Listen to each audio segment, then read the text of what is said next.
Hello, this is Jason from Binge Movies, and you are getting ready to listen to a 20th anniversary retrospective for the 2001 Tom Cruise film, Vanilla Sky. Now, I had Rosa from Latinx Reviews, among many other things, on to talk about this film, and the conversation went really well. We had a lot of laughs and a lot of fun, and we were able to leave most of it in, but some things we had to edit because it was too hot even for a podcast. The only problem we had was that technology was not on our side this time. And so, despite everything we both tried, there's some audio issues with this particular podcast. I've tried to clean it up as best as I can, but I think the content is there to release the conversation, even with its audio issues. I hope you enjoy the conversation, and I look forward to hearing from you to tell me how great this episode is. So, enjoy the show.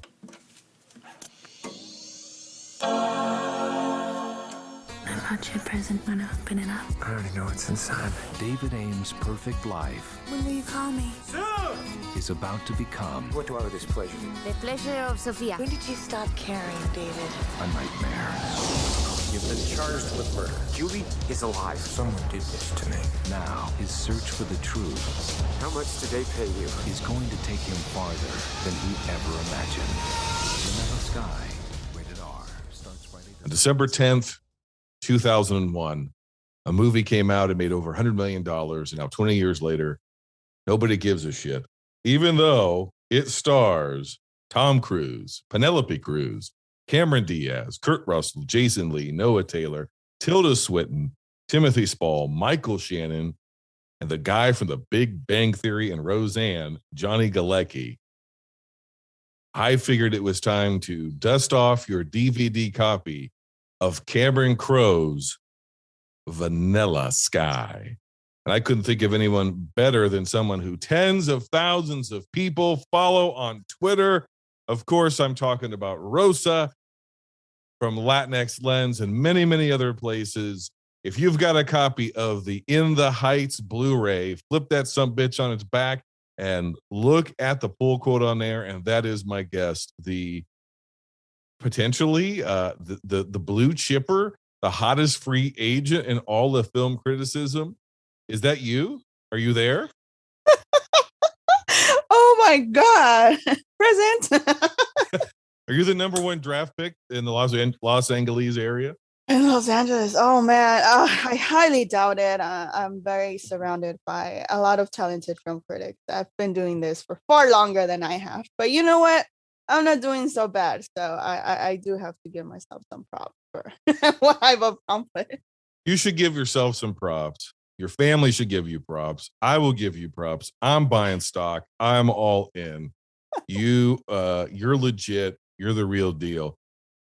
So let's just jump in this movie. Let's show the people of binge movies or binge lords. Let's show them your chops. Let's let you dance a little bit, huh? Let's let you move. Let's let you groove. Let's let you talk about Tom Cruise. I know that you're living to talk about Tom Cruise. I know I am.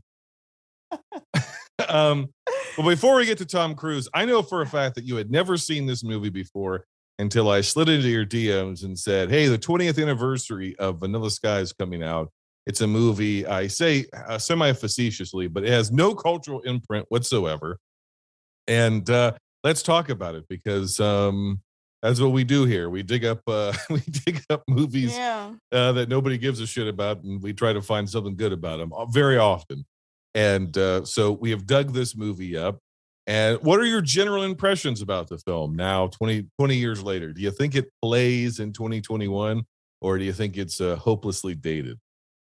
Good question. I think it oddly and weirdly um plays to both of them. I think it certainly lives up in terms of the premise and in terms of the thrilling and kind of fantastical elements it has to it.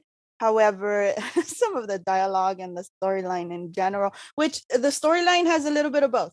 Some of it does still live up to it holds up quite fine actually. But some other things I don't I don't think they does. A lot of particularly how the women are depicted here. Okay, all right, that's where I wanted to go.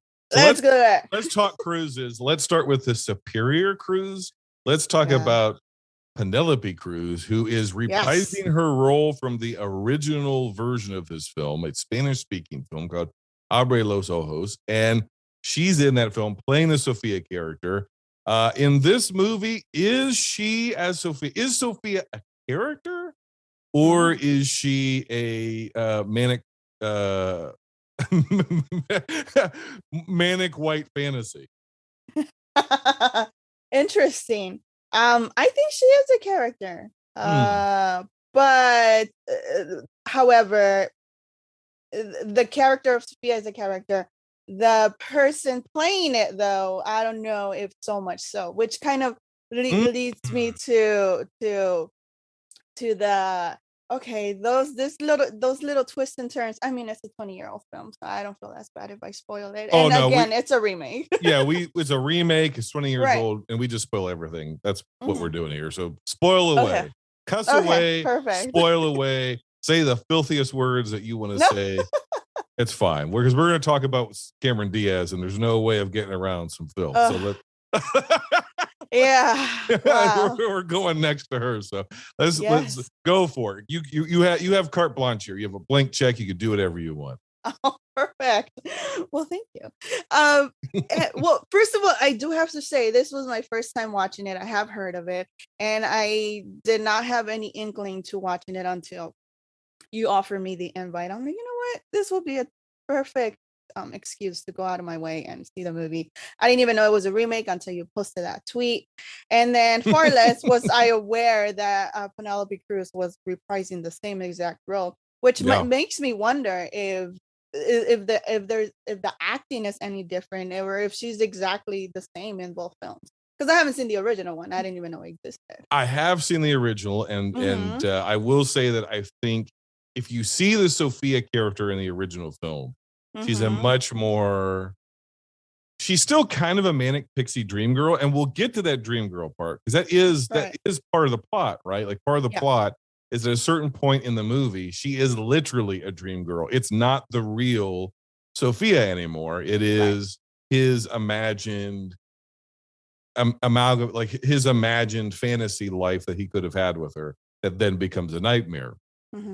So, but before that break in both films, and it happens at the light post, and he's drunk and he says some shit he shouldn't say, and he's thinking his friend, who that was actually his friend's date, is actually going to go track her down and maybe hook up with her, and then he gets drunk and passes out, then he wakes up, and then from that point forward, in both films, we're in a dream world, or what could potentially be a dream world. Both movies end with a little bit of ambiguity. And they both end with her voice at the end saying, "Open your eyes." I would say if you see the original film, it's a much more complex character. It's a much more involved character. And also, I think there's something about potentially about being more in your native language and being on a crew of people. You know, it's a Spanish speaking film from a Spanish speaking director about characters in a particular context.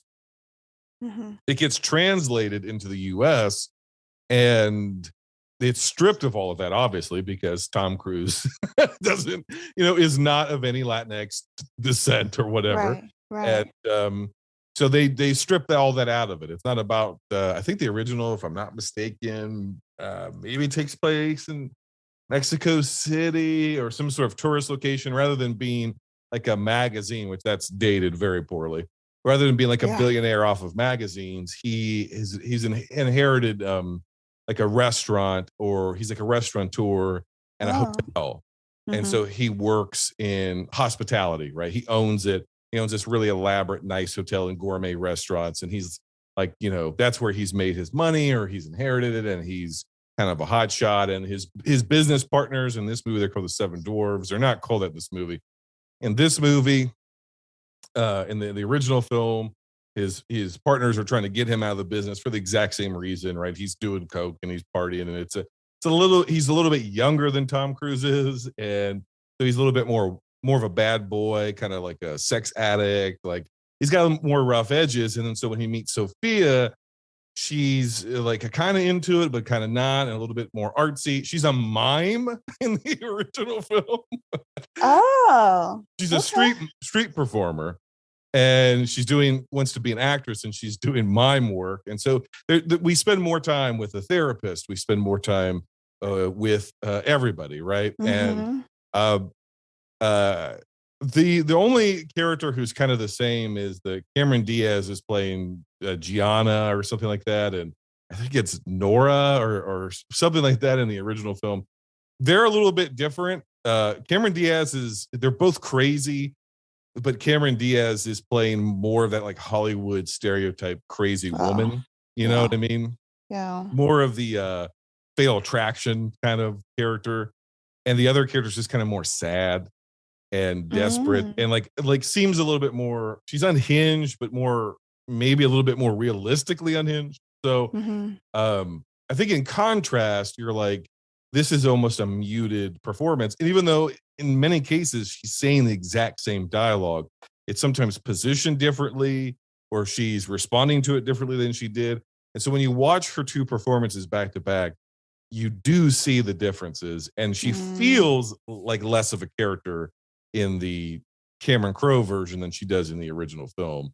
I guess, having not anything to compare it to, when having mm-hmm. not seen the original, uh, this character worked for you in this movie. It sounds like. Yeah, yeah, yeah, she did. The characters worked for me. Well, for the purpose that they serve, that is. Right. However, yeah, I did have, and that's another thing that I've come to try to embrace and try to wholeheartedly be more conscious about, and is try to come into movies, especially when you're watching older films. Mm. And like we're talking about, this one is going to be almost 20 years old, but even going way back to movies from the 20s and the 30s or the 50s and the 60s, Mm. trying to modify my lens and not be so critical in terms of depicting the depiction of women and how they are being utilized in these films, and so on and so forth. And this one particularly with the Cameron Diaz, I think the Cameron Diaz character is the one that, although and that's the thing, at the end I'm Just like, go for it. what in the world is this? But I think the way that she was being depicted, it was just very, she was depicted as this, like, this object that you can Yeah. just utilize literally, physically and sexually, but also utilize her as a punching bag, as the person to blame all your problems on. and Right.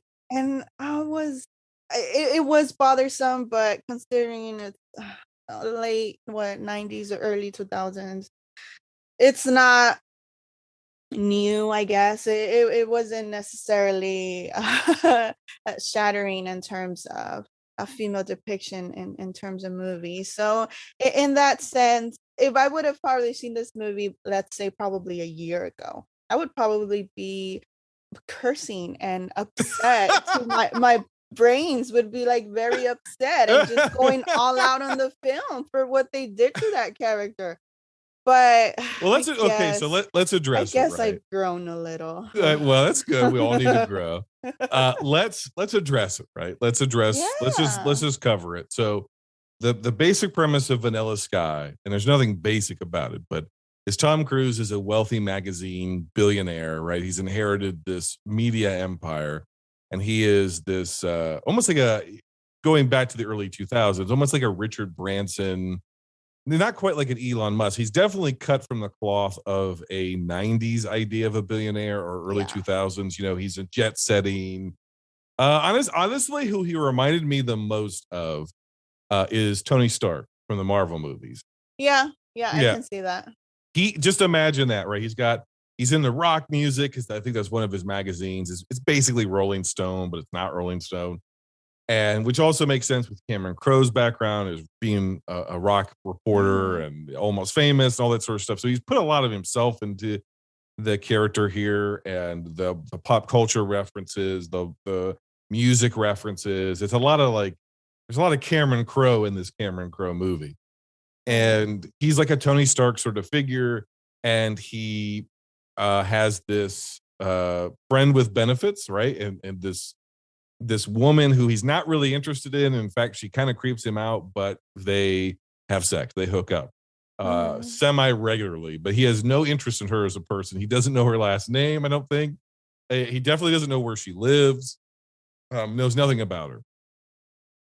We're not even really sure. I don't even really know how they met, but whatever. So anyways, Yeah.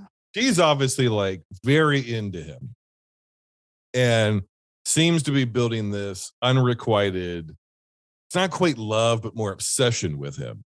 And he has no interest really in her beyond sex. He is using her. She is an object. I think the original film makes that more of a point. He's this Lothario, he's a playboy, he uses women. And so his disfigurement and his guilt and everything that comes in the movie is, in the original film, he's kind of a shitty guy, right? He's charming, he's handsome, but he's kind of shitty. This is a movie that doesn't really want to go there with Tom Cruise. Like, they kind of play it off as he's kind of shitty, but he's just more, he's like, again, like a Tony Stark, where it's like, he's an asshole, but he's a lovable asshole. He's our asshole. He's, he's had a rough life. His parents, his dad didn't love him, or what, they give us more of a background to him, almost like Citizen Kane, right? They give us more of a background into his childhood and his life, and we get the whole montage and all that sort of stuff. So he's having a big birthday party. One of his only true friends, who here is played by, oh God, what's his name? Jason Lee. So that character exists in the film, the original, and he brings a date. He meets this girl at a library and he brings a date, and she is this artsy, quirky, completely from a different world of these billionaires and literary agents and authors and celebrities. And Steven Spielberg has a cameo as himself in the birthday scene, and all this. She's like completely out of her own element, but she's also not intimidated by any of it and kind of doesn't give a shit. And that is what makes her, this is Sophia, we're talking about Penelope Cruz. That's what makes her so attractive, I think, Tom Cruise's character. And he also uses her to kind of try to drive a wedge between him and Cameron Diaz, who shows up to this party uninvited, tries to seduce him in a bedroom when no one's around. And it's like, you made love to me 4 times. That's not just a hookup. That's something else. And then there's this really weird scene where he keeps asking her, like, well, what do you mean 4 times? What does 4 times mean? What does 4 times mean, Julie? What does 4 times mean? Juliana, what does 4 times mean? And she won't answer. She won't answer. So he kind of screws over his best friend, right? And he takes this girl that he's really interested in and charms her. And they spend the night together. He leaves his own party, goes and spends the night with Sophia. They don't sleep together because the movie wants us to believe that they have some kind of real connection. This is potentially real love. The next morning, Cameron Diaz shows up, I think in his car, and is going to drive him to work or back to his apartment or whatever, because she tracked him down and waited all night outside of Sophia's apartment, which, by the way, just men, women, Rosa, I'm sure you could testify to this. If you have a stalker, maybe stop having sex with them. Yeah. And if you're going to continue sleeping with them, if you stay somewhere else and they show up, which means they were in your vehicle, presumably, or somewhere all night, just waiting for you to come out, don't get into a moving vehicle with them. Don't get alone with them, because they're going to murder you. Like, isn't it fairly obvious that she's going to kill him, Rosa? I was wondering, why the fuck did he get in the car? Right. Like, why would you get in that car? She's crazy. Right. Yeah. She's movie crazy. Not normal crazy, movie crazy. To the point that she has a line that when she's in the car, she says these 2 things almost at the same time. She's like, oh God, pardon my language here, Rosa. She's like, Do you understand how hard it is to pretend to be your buddy? David, I love you. I fucking love you. I fucking love you! Fuck! Hey, whoa! Don't do this. You fucked me 4 times the other night, David. You've been inside me. Julie. I swallowed your cum. That means something. And then he's like, what? And she's like, do you believe in God? If anybody is talking to you, asking you, telling you about what they've done with your ejaculate, and then rapidly switching to, do you believe in God? You're about to die. Like, they're like, that's never a normal conversation, right? Yeah. And that's exactly where I was. Okay, they're doing this woman wrong, but I guess. Yeah, so we have to dive into it. That's probably some of the dialogue that rubbed you the wrong way, right? Oh yeah, absolutely. What about it was like, what about that scene? Honestly, it was so over the top, it almost came off unintentionally comedic. Yeah, I thought it was unnecessary. She could have said something else. Why do you have to say exactly that? I'm like, I don't know. Is this something about the body fluids that I don't know? What is it about it? Is it significant? The fact that you swallowed it? It's like, what is it about it? Like, do you want an Oscar for that? Or I mean, I think that was like supposed to be the way she delivered that line. If we could talk about her performance for a second, is very much like Fatal Attraction, where she's like, I won't be ignored, David. It was very much of the same. So it did kind of feel like she was going for an Oscar moment, but the dialogue is like so infantile. It's so immature. Exactly. That I'm not sure whether or not this is a infantile man writing for a woman, like, you know, the subreddit, right? Like man writes woman or whatever. Yeah. Or if this is intentionally to show you how unstable she is, because that she's finding significance in this thing that, let's be honest, people are doing every day around the world and not thinking twice about it, right? Like, it's not that big of a deal. It's not a proposal, right? Like, so I think we're supposed to be like, oh, you know, pardon my language, but I think in 2001, I think we're supposed to be going, oh, this bitch is crazy, right? Like, but we already know that.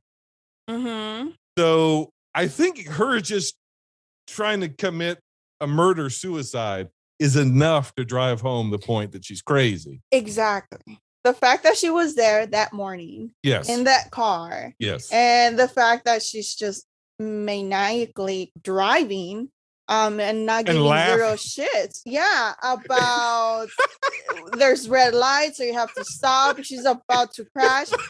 That tells me enough. Verbalize these these things, and. I honestly, I once again, I watched these back to back, right? So I revisited this because I've seen Vanilla Sky a few times, but not a long time. And I watched the original for the first time, and it's played similar, but also like the mood is just completely different, right? She's driving through town, and she's like taking him home or something, and he goes out to get in his car, and the whole setup is he's like some kind of a sex addict, right? And so he keeps using people to feed this addiction of his, and he's just, again, a piece of shit. So he leaves Sophia's apartment. He's getting in his car. She shows up in her car and is like, basically like, you're still drunk, you shouldn't drive. Because he'd been drinking all night, and it's like early in the morning. And he's like, it's fine. Like, I'll just go slow. So she's like, no, you're still drunk. And anyways, after our fight last night or whatever, it turned me on, and don't you want to get laid or something to that equivalent? And we see him kind of like realize it's a bad idea, but his addiction leads him to go with her. And then when she breaks down, she's not breaking down like Cameron Diaz, who, like you said, is like maniacally driving and laughing hysterically and talking about all kind of crazy shit. And is truly, it's almost like something out of like Charlie's Angels, the way she's acting.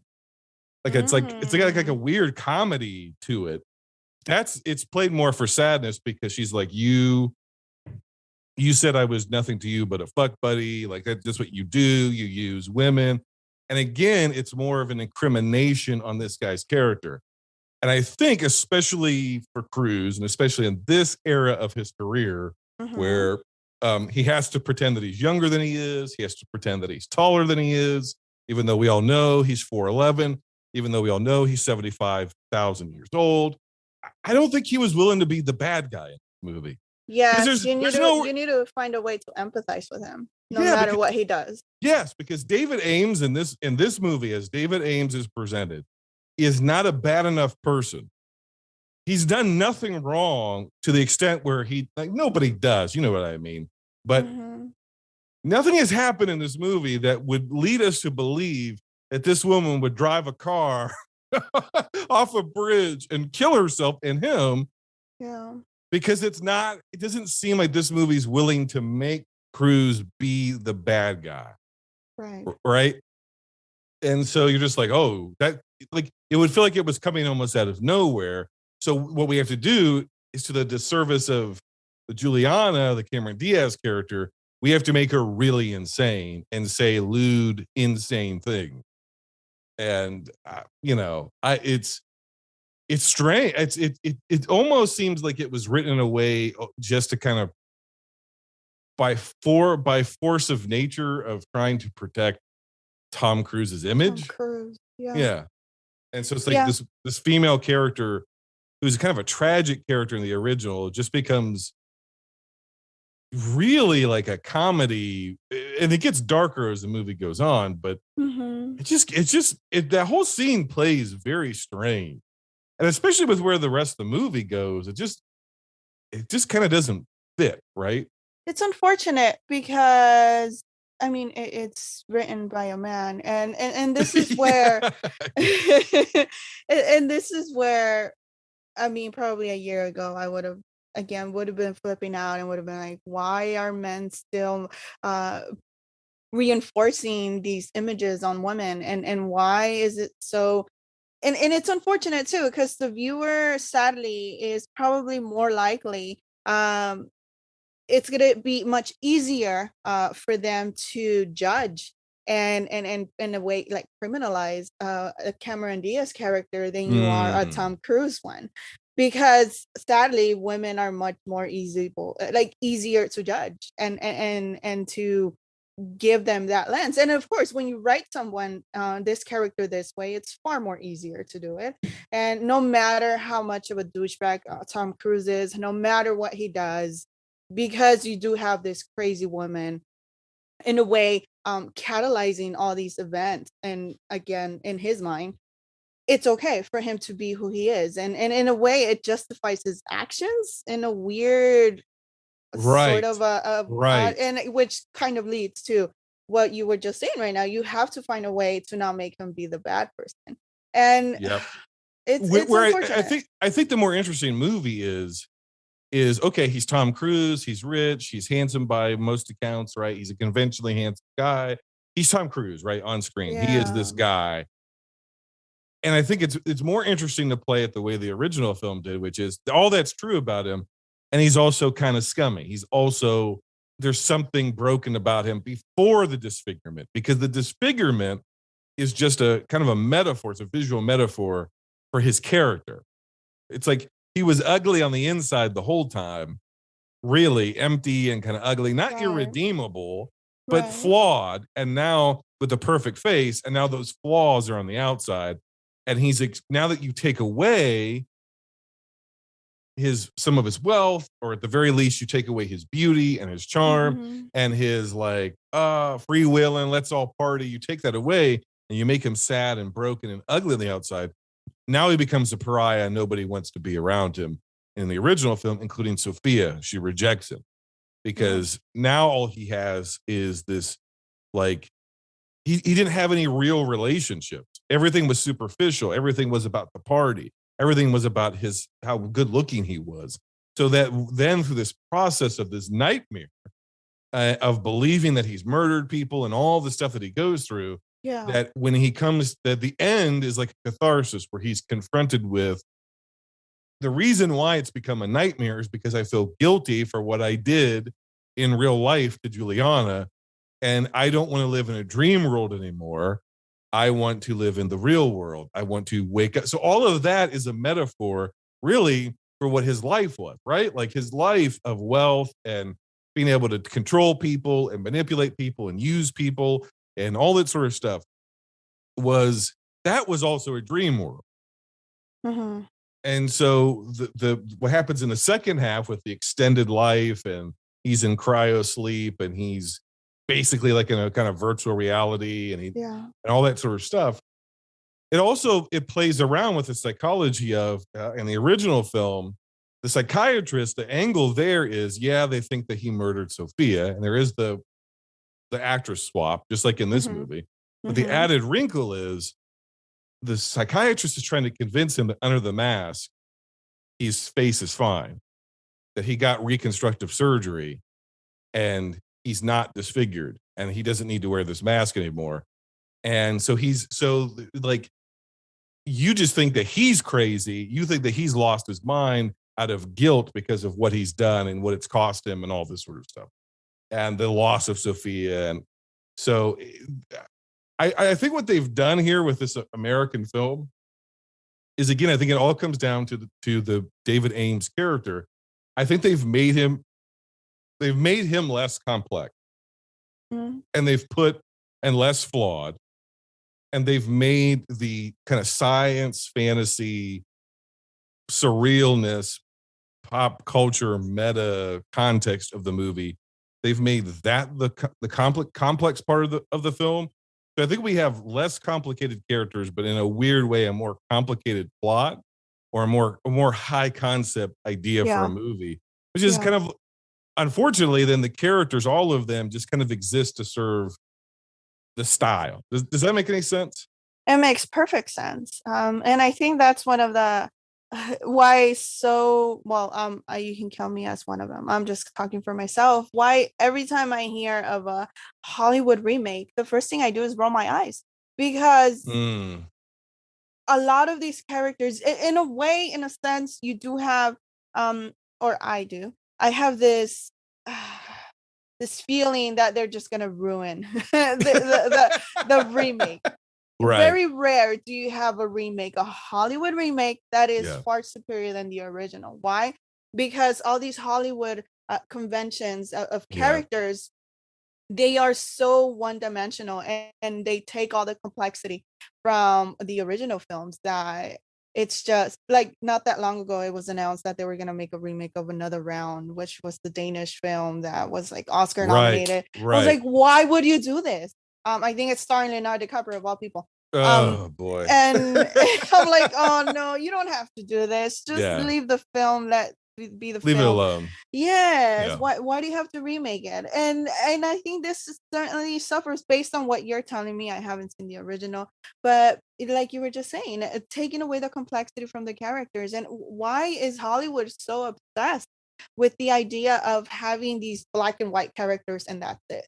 Why not have these characters be different shades of gray? And whatever character you do have, that's a shade of gray, it just happens to be just an imaginary one.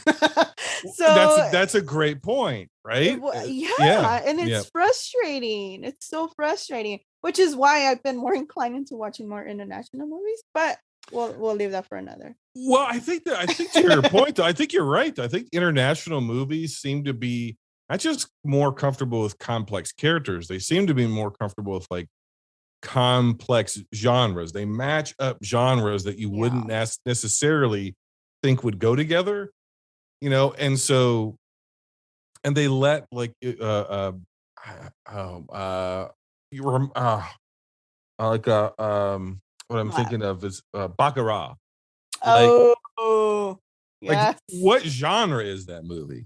You know what I mean? It's like kind of a horror movie, kind of sci-fi, kind of exploitation, kind of comedy, kind of a intentional B movie. B movie, yes.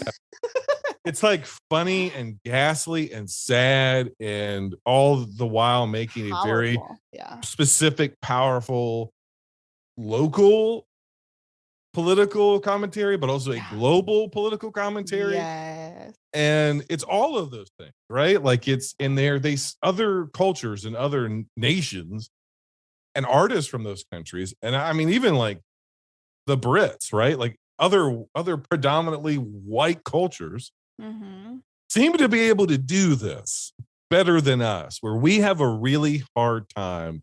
It tends to be that when we try to mix our genres, we just end up making a mess. Yeah. And when we make complex characters, we don't do it that well. Like you said, it ends up being imaginary, or like we somehow have to like write it all off and write it all away. Yeah. And it takes the stakes out of a movie. It takes the personality out of the film. I don't get it either. It's like we just water it down until it doesn't really mean anything. And it's like at a certain point, it's like, especially in today's day and age. Okay, in 2001, I kind of understand remaking a smaller, independent Spanish language film, right? Because it wasn't going to get widespread distribution. And we did not live in a world where like people were consuming most of their media through the internet. Yeah. With the invention of the rise of the internet now and subtitles. Yes. There's absolutely no reason why.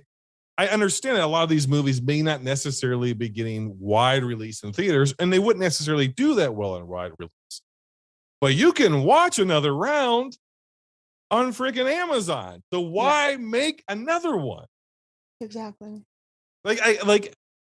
I don't want to like make an excuse, but you do have to look at the context of 2001 with Vanilla Sky. Like, hey, we like this idea, we like this concept, we kind of want to put our own spin on it and take this, and put a bunch of Hollywood celebrities, and Penelope Cruz is now breaking into American film. We'll just get her back, and like we're gonna make a movie out of this like kind of smart script, and like not make it as much of a thriller, but make it more of whatever this is, fantasy romance with some thriller aspect. We're like, it's not going to be as dark. We're going to Hollywoodize it. I guess that kind of makes sense because there's a lot of people that don't even know that Vanilla Sky is a remake because of the era, because the original film was from 1997 and this movie was from 2001. That's a lifetime ago, right? Yeah. But in today's world where we're globally connected more than we've ever been, it really seems unnecessary. Yeah, I absolutely agree. And unfortunately, at the end of the day, as frustrating as this always gets me, but at the end of the day, Hollywood is a business, and having people like your Tom Cruise and your Penelope Cruz and Cameron Diaz in movies like this, they made money. This movie made out hundreds of millions of dollars. Yeah. And I guess at the end of the day, that's what counts for the studio. They got their money back, and that's all they care about. But I understand why it was remade. But yeah, it can be frustrating because a lot of these characters, the premise and the dialogue and everything does suffer. I guess to appeal to a certain demographic, to a certain movie going audience. And I mean, it's not a bad film. I did not hate it. I understand why it was made, and what do you think of the end? Because the movie gets more and more surreal, right? At a certain point, he thinks he's disfigured in this accident, and then he thinks that he's had reconstructive surgery and he's fine. But then every time he looks into a mirror, he sees himself disfigured again, and he doesn't know what to do with himself, and he is happily ever after living with Sophia, but Sophia is starting to look like Juliana, but people are telling him that Cameron Diaz is Sophia and has been Sophia the whole time. Yeah. And it gets crazier and crazier from there. And he has vague flashbacks of signing a contract. He takes his court-appointed psychiatrist to this office place where Tilda Swinton basically informs him that the business and the contract he signed is for cryostasis, right? That if you have some kind of terminal illness or something that modern medicine can't fix, you can die, and they'll collect your body and they'll freeze you, and they'll reanimate you, in the future, where suddenly cancer or disfigurement or paralysis or whatever it is you may be suffering from is now fixable. It's now curable, or there's a surgery for it or something, right? Like you can live in health in the future, and then in between you get to pick what age and what memories you want to live in, and you live almost like Total Recall, right? You'll live in this dream world of your own control, not really aware that you're actually asleep and or dead, for lack of a better term, right? It's a kind of an artificial afterlife, an artificial heaven. And he starts freaking out because his subconscious starts rejecting the whole thing. Again, that loses all of its meaning because the reason why he's rejecting it is guilt. But Tom Cruise doesn't really have anything to feel guilty about. Exactly. So you're like, you're not really sure why he's not accepting this dreamland, but he's not. And it's all revealed. And at the end, his one fear the movie sets up as heights, which does come from the original. That's also set up much better in the original. And to overcome it, he has to commit suicide, which they play that less as suicide because there's Monet skies and everything's all kind of sci-fi around him, right? And the original film, it's not really like that. He's just on top of a building, and the doctor is like, "You're going to kill yourself if you jump off that building." And so it's more ambiguous as to whether or not he really is in hypersleep or cryo sleep, or whether or not he's crazy. Yeah. But yet at the very end, when it's black and you hear her say, "Open your eyes," which is the original name of the film. Again, that's ambiguity. Is he now in the afterlife with her? Did he dream the whole thing? Is he dead? Was the science fiction twist at the very end real? In this movie, it doesn't really strike me as being all that ambiguous. I think he overdosed, froze himself, and is now going to live in the future. So the ending of her voice saying, "Open your eyes," doesn't quite make sense unless she also froze herself and was waiting for him in the future. I don't know. What do you make of the ending? Did it work for you? Was it confusing? She as a Penelope Cruz or Cameron Diaz? Well, and that's the thing. It's Penelope Cruz's voice, right? Yeah, it is. But the ending did confuse me a tiny bit because yes, they reveal that this whole time it was the Cameron Diaz character who was actually Juliana and so on and so forth. But yeah, you still have the Penelope Cruz roaming around in the scenes you're referring to. So is Penelope Cruz real or not? Maybe in his mind and his imagination, I guess she is, but is she? Yeah. Well, the narration that's given to him, right, is like, you met her at a party and this and that. You had a beautiful night with her, but after that night, like the real story is you never saw her again, right? Like they just had that like this one night, and then after he was disfigured, they went out for drinks or whatever, and then he made an ass out of himself. Very, very much like Malignant.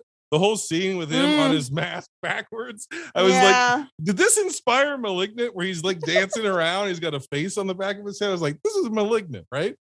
Yeah. So yeah, she is. That's the hard part, right? She is a real person, but she's also a figment of his imagination because he didn't really know her. Yeah. He imagined that he could have a real life with her, and that became his afterlife, but he didn't really know her. But what are we to make of it being her voice that is potentially waking him up in the future? Well, to me, nothing. Because it made no sense.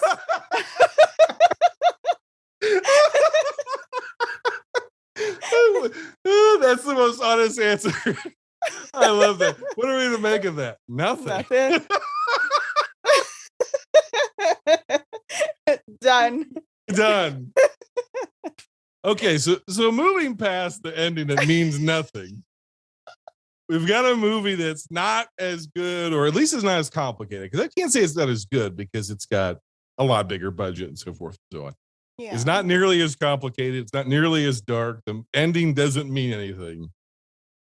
This movie has left seemingly no cultural impression on anybody. In fact, when I tweeted about it, only one person responded, was like, I saw it 20 years ago and I wrote about it. I haven't thought about it since. Probably because they were left the same way I was without ending. Yet we're both saying it's not a bad movie. Yeah, no, it's not. So is it, or is what we've concluded is that it's a mediocre movie? What is it? It is a financially successful, sadly, sorry, I'm trying to reword this as I'm sitting here. It's a financially successful bad remake. So you could say it's vanilla. Ironically, Vanilla Yeah. Skies is vanilla. Yeah. They took some complex flavor Yeah. from another culture, right? With a lot of different spice and nuance and flavor and earthiness and texture and richness. And they just stripped it of all of its natural native taste and ingredients and made it a commercial bland vanilla imitation. You did a far better job than I did. Yes. No, I'm just jumping off of what you said. So on its own, right? On its own, if you were to taste it, you'd be like, that's not bad, right? It's not bad. No, But then when you taste the real thing, then you're like, I don't know what I was eating before. Exactly. Now I know what it was missing. Like it gets the job done, but it was missing something. And I didn't know it until I tried the real thing. Perfect. Yeah. Yeah. Is there anything else in 2021? Like if you're speaking to our binge lords, and maybe we've just spoiled this movie for everybody, but who cares? Correct. Yeah. If somebody's like, I've seen it, is it worth a revisit in your mind? Or is it like, this is a one and done? You don't need to revisit. It's 20 years old. It's celebrating its 20th anniversary. Who gives a shit? Move on with your life. Or, hey, there's stuff in here that you might like and might be worthwhile. What would you do? Would you recommend it? Would you not recommend it? And if you would recommend it, who would you recommend it to? Ooh, that's a great question. Because other than just whites, the vanilla. Oh my god! You better delete that. Nope, that's staying in. No. Oh no. Wow. That is not good. Okay.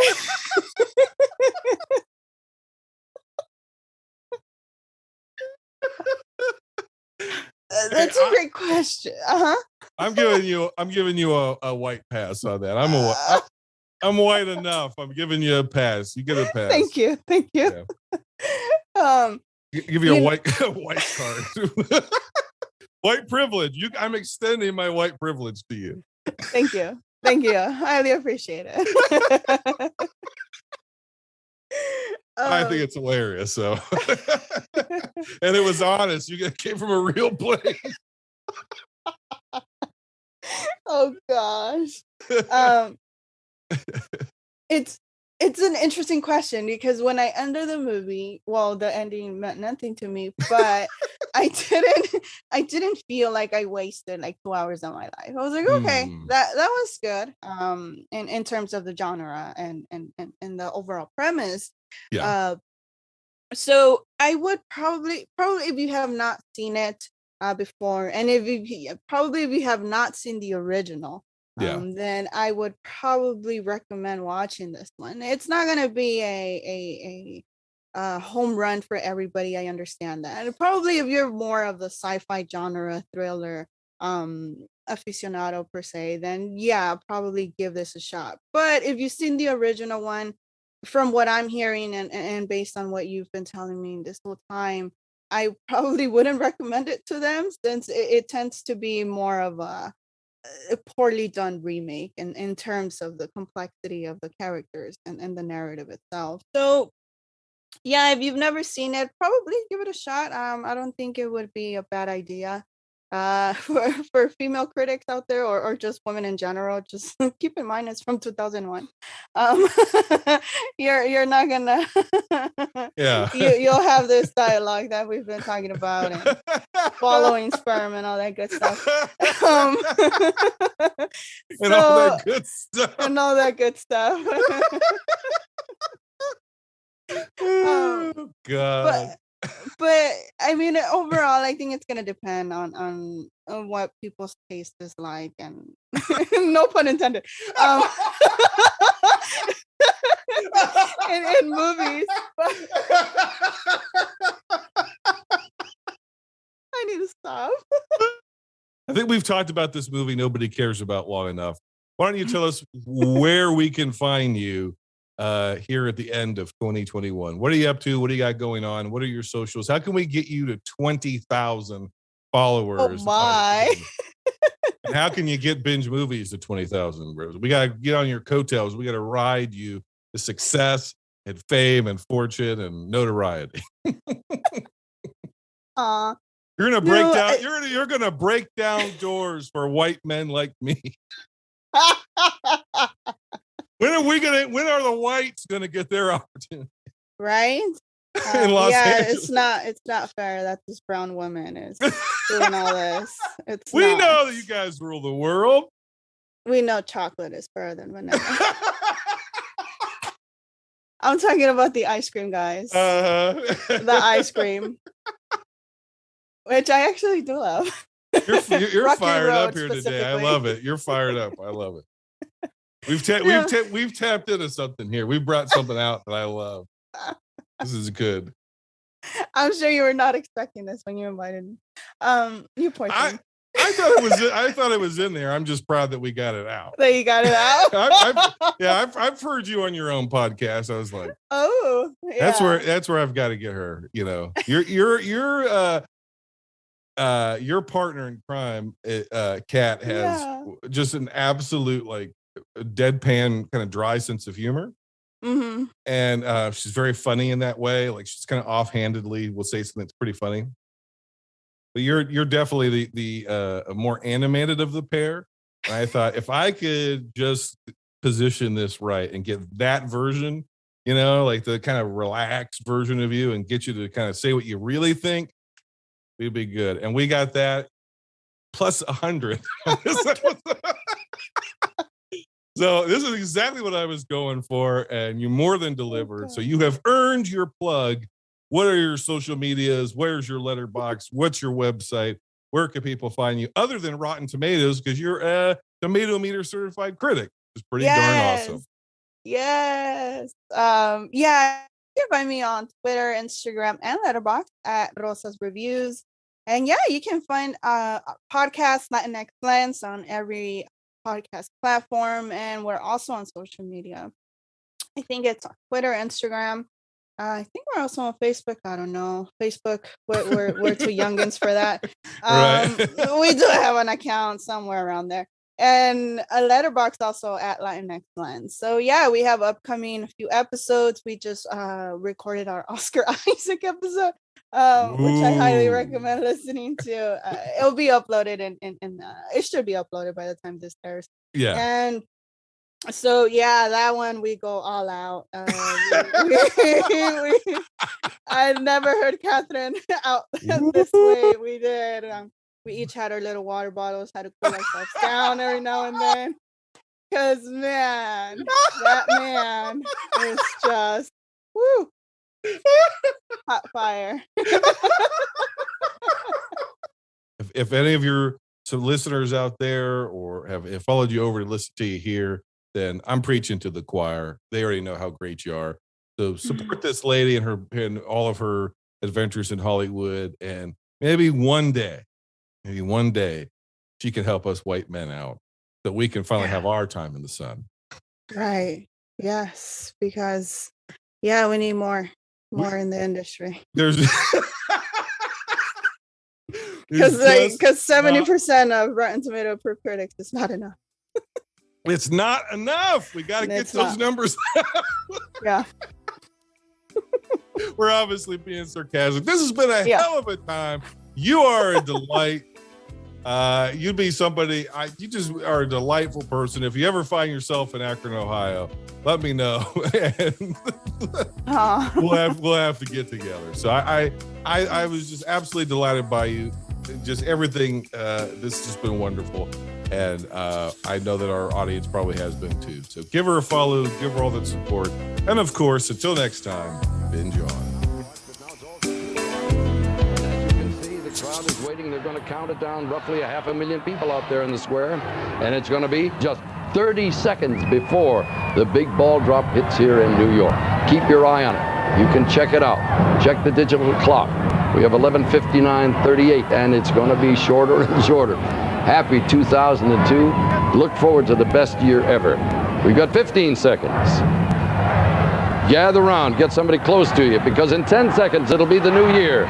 In 7, 6, 5, 4, 3, 2, 1.